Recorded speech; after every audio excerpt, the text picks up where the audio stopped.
This episode from the life of Sherlock Holmes will be transmitted to our men and women overseas by shortwave and through worldwide facilities of the Armed Forces Radio Service. Petri Wine brings you Basil Rathbone and Nigel Bruce in the new adventures of Sherlock Holmes.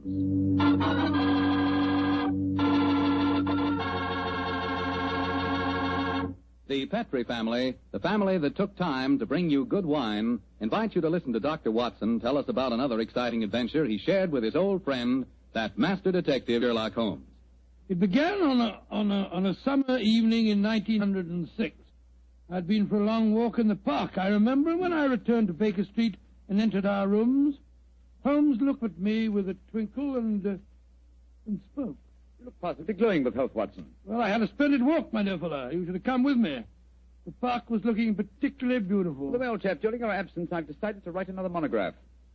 Oh, well, what's the subject this time? Occupational liability to murder.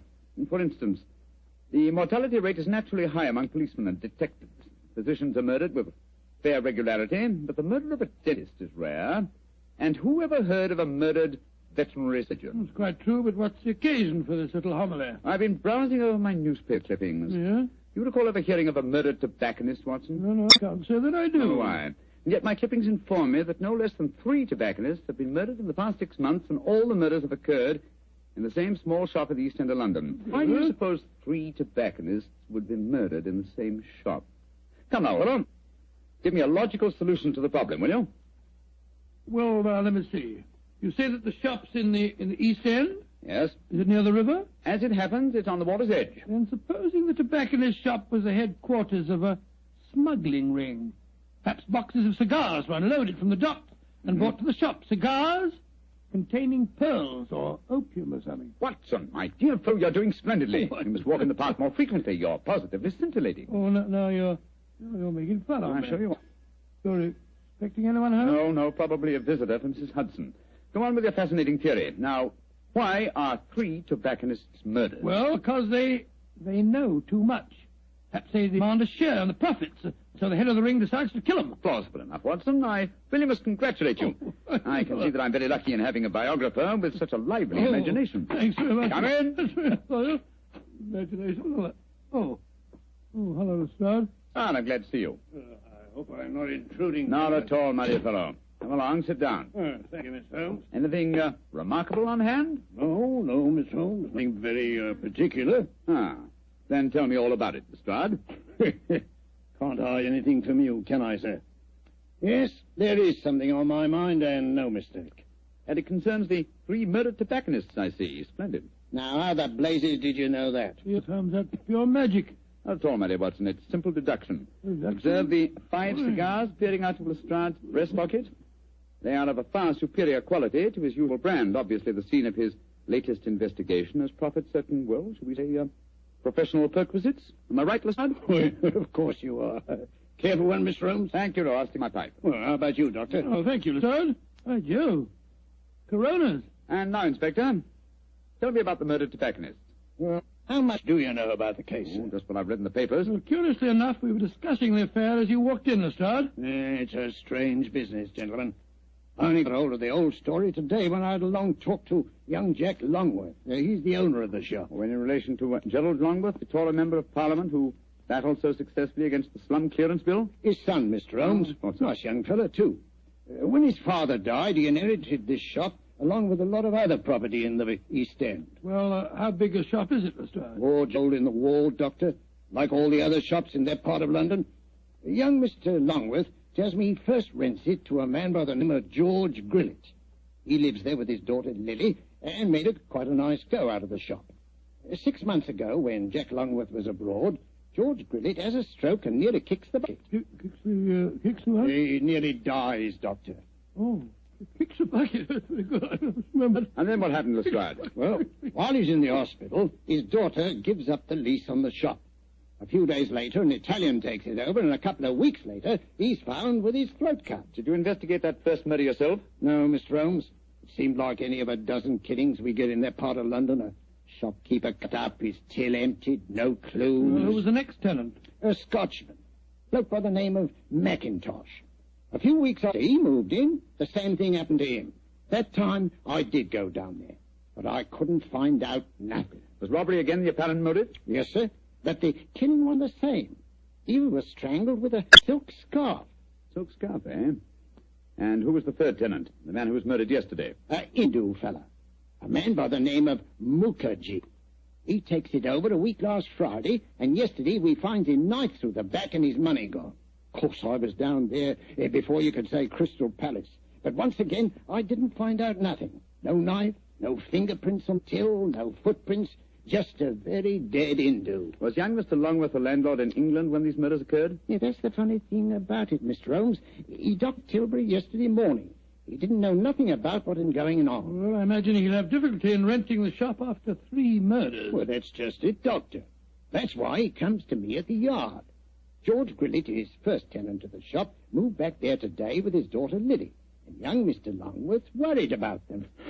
Well, if you ask me, he's more worried about the daughter than he is about old man Grillett. So the original tenants of the shop are back in residence again, eh? And what do you want me to do? Well, I thought perhaps you'd be interested enough to come along with me and look at the shop, Mr. Holmes. I should be very glad to, my dear fellow. Get your coat hat, Watson. Oh, that's your... Oh, dear, that wretched instrument. All right. Hello?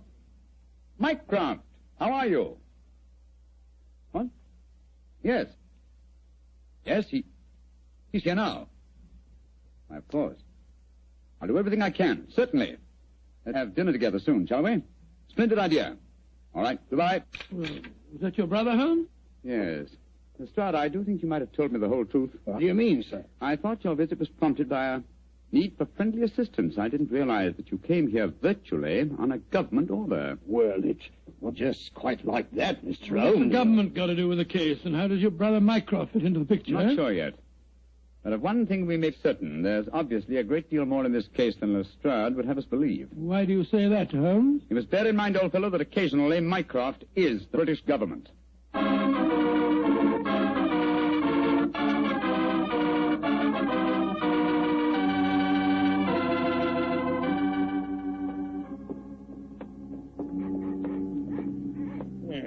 Nice part of London to take a walk in on a foggy night, ain't it, gentlemen? All our policemen work down here in pairs, you know. Yes, I don't blame them. It's a vile neighborhood. There's the shop just ahead of us, with a sign hanging out. Hello, there he is again. Oh. See that bearded Hindu skulking off around the corner there? Oh, yes. He's been haunting the place ever since I came down here. So a bearded Hindu haunts the place, eh? Yes, and yesterday, Holmes, the Hindu proprietor of the shop was murdered. Exactly. Well, here we are. I'll go in first. Depressing looking place, huh?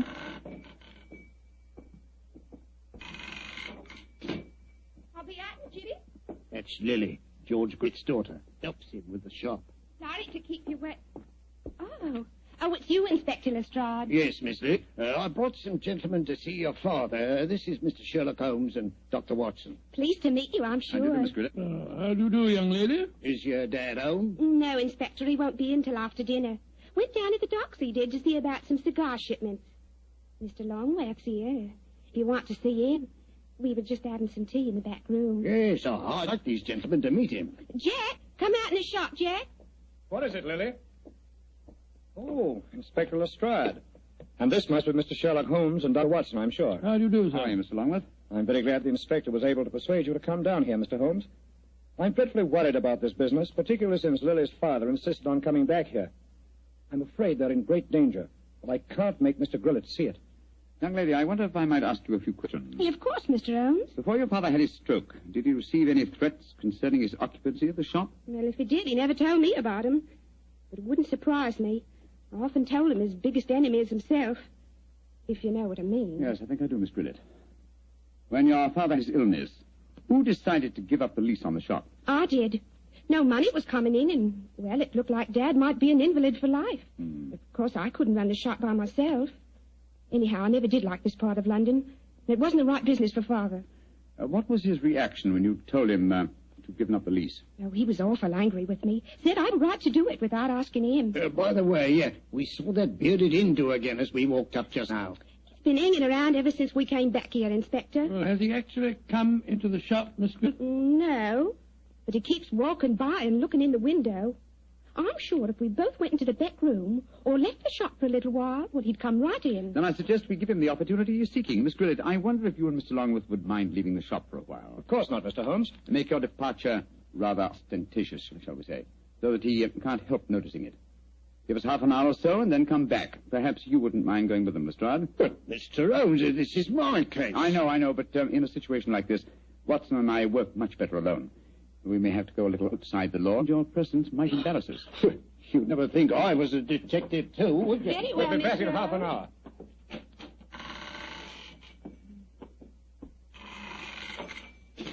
hour. Poor old Lestrade. He gets very touchy as the years roll by. See, I blame him.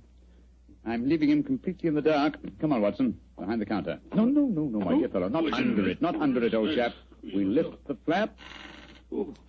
So. Now I suggest we crouch down behind here. Come on, that's it. Have you got your revolver, Watson? Yes, it's in my pocket. Good. Meantime, make yourself as comfortable as these cramped quarters will permit. We may have quite a wait ahead of us.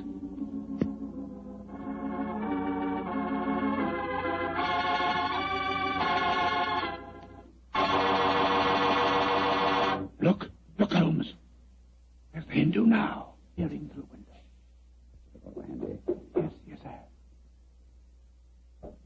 Here he comes.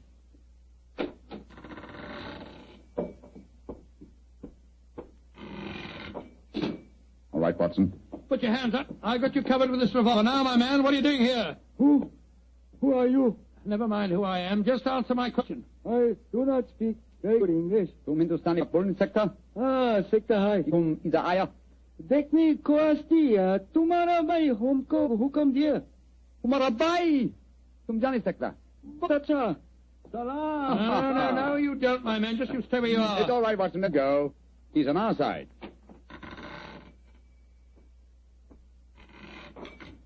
Wish you'd tell me what in thunder's going on, who that man was and why you let him go. He's an investigator from the Foreign Office, old chap. Given his instructions by my brother, Mycroft. Mycroft? Yes, old fellow. When my brother fails to tell me all the facts concerning this case, I begin to think these triple murders have far greater ramifications than we ever dreamed of.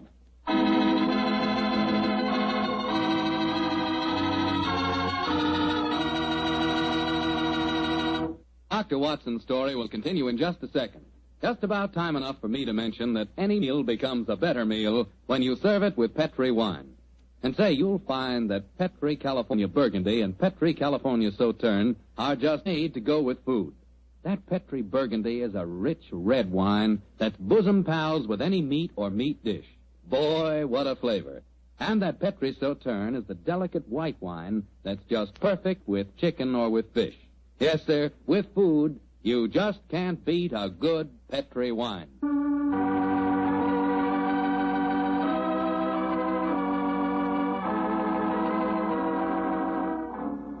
And now back to tonight's new Sherlock Holmes adventure. Puzzling case is occupying the attention of Sherlock Holmes and Dr. Watson.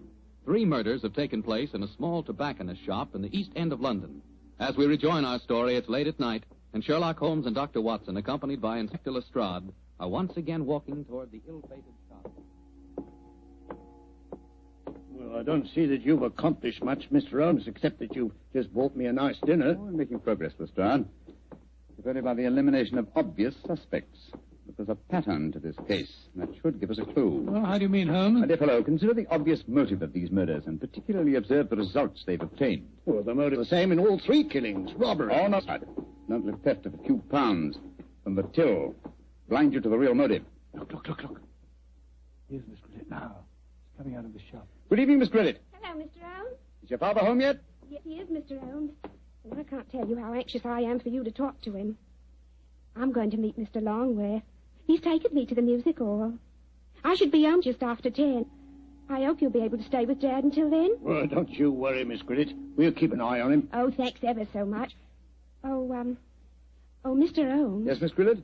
Please don't go into our rooms in the back, will you? I've left things in a frightful mess. I quite understand, Miss Grillet. Well, ta-ta all.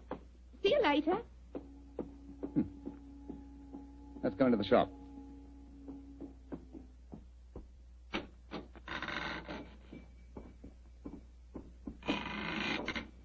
Oh, is it? Oh, it's you, Inspector. Yeah, these gentlemen, Mr. Sherlock Holmes and Dr. Watson. Oh, how do you do, sir? Good evening, good evening. Did you meet young Lily just now? Yes, she told us she was going out to the music hall with Mr. Longworth. Yes. I'm afraid we had quite a set to about that. A very strong-willed girl, Lily, very strong-willed. Am I to assume that you disapprove of your daughter's association with Mr. Longworth? Yes, of course I do. He's a top. He's got lots of money.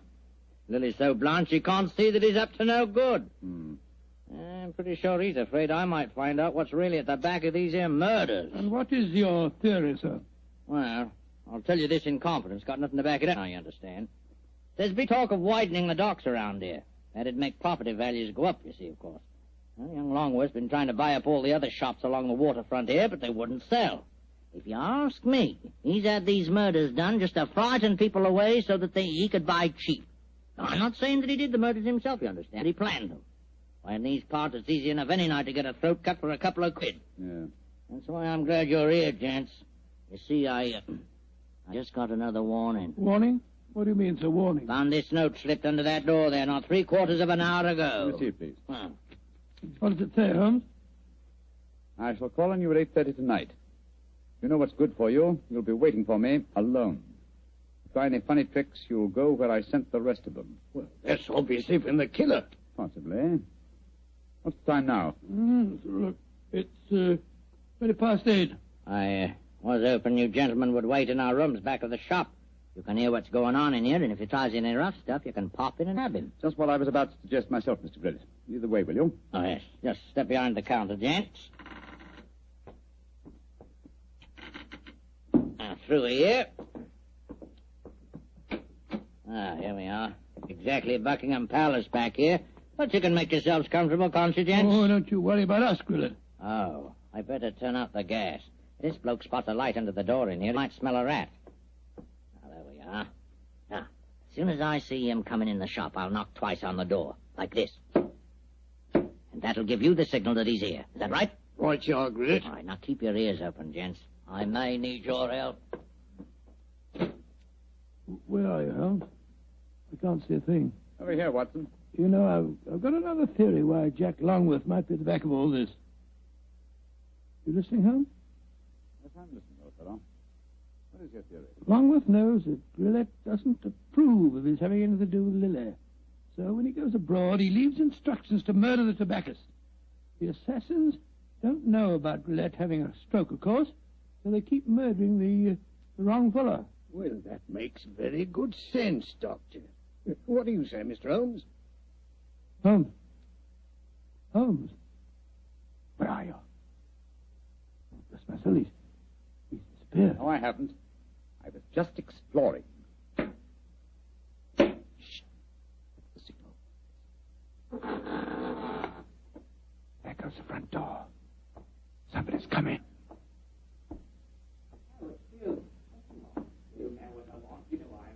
We'd better go in.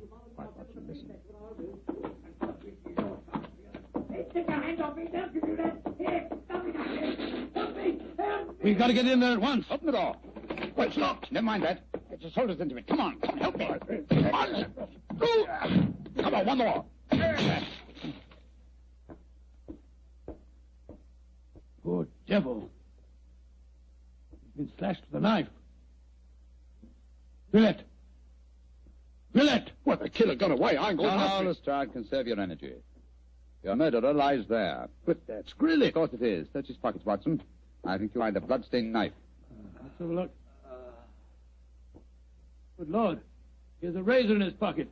It's covered with blood. You mean to say that he slashed himself? Better slip the hand, Lestrade. While he's still play-acting, he may be more difficult to handle when he realizes the game's up. Take your hands off of me. Come on, quick. Come on, yes. Hey. Come on. Very neat, Lestrade. Yeah. Well, now that I've knocked a wounded man out cold, perhaps you'll tell me what's going on, Mr. Holmes. Yes, I'm completely in the dark, too. Oh, it's very simple, really. Grillet has just staged a fake attack on himself. Fool us into believing that someone else is the murderer. Yeah, but the threatening note he received... Composed by himself for the occasion. Yes, but we heard voices. We heard the shop door open. He heard Grillet talking to himself.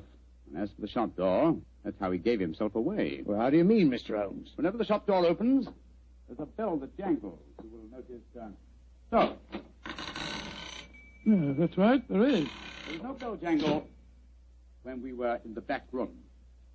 Brilliant got us in there, locked the door on us unobtrusively, and staged his little drama. Yes, but we heard the door creak open and close, Mr. Holmes. The creak of this flap in the counter would sound exactly the same, my dear fellow. Now listen. Yes, but why, Holmes? How did you spot that Grillet was a man? It was obvious from the beginning that since nothing changed about the shop except the ownership, that the attackers were directed against any tobacconist who was not Grillet himself. Of course, his daughter, Lily, obviously knew what was going on. Well, I don't see how you figured that one out, Mr. Holmes. Every remark that she made showed that although she loved her father, she knew his failings. In any case, she gave me the final clue. Well, what clue was that?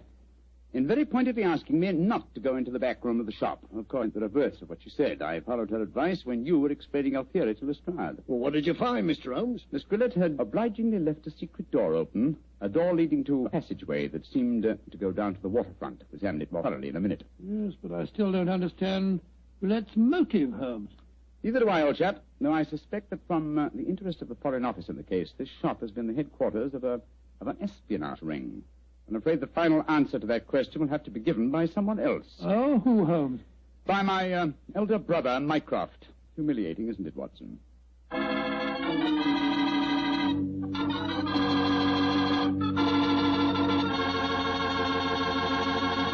And what was the final answer to the question, Dr. Watson? Well, Holmes was right as usual, Mr. Foreman. The shop had been the headquarters of a spy ring operated by Grillet. Many international criminals had been smuggled in England, foreign ships moored up the river. And did Mr. Grillet hang for his crime? No, he didn't, my boy. Before he came to trial, he had a stroke and he died. Probably just as well for his daughter's sake. Oh, his daughter. A lovely girl. Did she marry Longworth? Indeed she did. As a matter of fact, I danced at her wedding. It was a very wonderful wedding reception. See, you would have been there yourself, Mr. Foreman. In fact, you'd have liked it very much. They served a pretty good wine. Was it a Petri wine by any chance? Oh, well, it was so good it easily might have been. You mean because Petri wine is the kind of a wine you can't forget? That's exactly what I do. Well, that's because the Petri family really knows all there is to know about the fine art of turning luscious, sun-ripened grapes into fragrant, delicious wine. You see, the Petri family's been making wine ever since they started the Petri business way back in the 1800s. And they've been able to hand on down in the family, from father to son, every bit of their skill and experience. That's why Petri wine is so good today, because Petri took time to bring you good wine. And say, don't forget to take a moment yourself and send for your free recipe calendar. Remember, send to Petri Wine, San Francisco 26, California. This offer is intended to apply only in those states and other localities where its acceptance is permissible by law and regulation. And now, Doctor, do you feel like giving us a hint about next week's story? Yes, I do. Next week, Mr. Foreman, I'm going to tell you a strange adventure that happened to Holmes and me in the West End of London. It concerns the death of a famous actor who was portraying the part of an equally famous man, Sherlock Holmes. Thank you, Doctor. See you next week. And say, from the news we've had so far today, maybe by next week at this time we'll hear some really good news from Europe. I certainly hope so, Mr. Foreman. But let us remember the war won't be over when Germany quits. We've still got to lick Japan. And that's going to take a long time. So instead of celebrating when VE Day comes along, let's just strengthen our resolve to support the war more than ever here at home. Keep that war job. Don't leave it till you're released. Keep on buying more and more war bonds and keep them. Don't turn them in.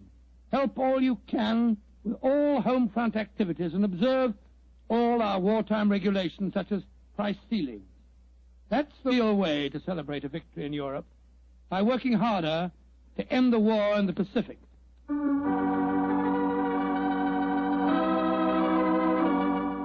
Tonight's Sherlock Holmes adventure is written by Dennis Green and Anthony Boucher and is based on an incident in the Sir Arthur Conan Doyle story, The Adventure of the Six Napoleons. Mr. Rathbone appears with the courtesy of Metro-Goldwyn-Mayer and Mr. Bruce with the courtesy of Universal Pictures, where they are now starring in the Sherlock Holmes series. The Petri Wine Company of San Francisco, California invites you to tune in again next week, same time, same station. Meanwhile, don't forget to take advantage of our offer of a free recipe calendar. Oh, the Petri family took the time to bring you such good wine. So when you eat and when you cook, remember Petri wine. To make good food taste better, remember... Petri Petri.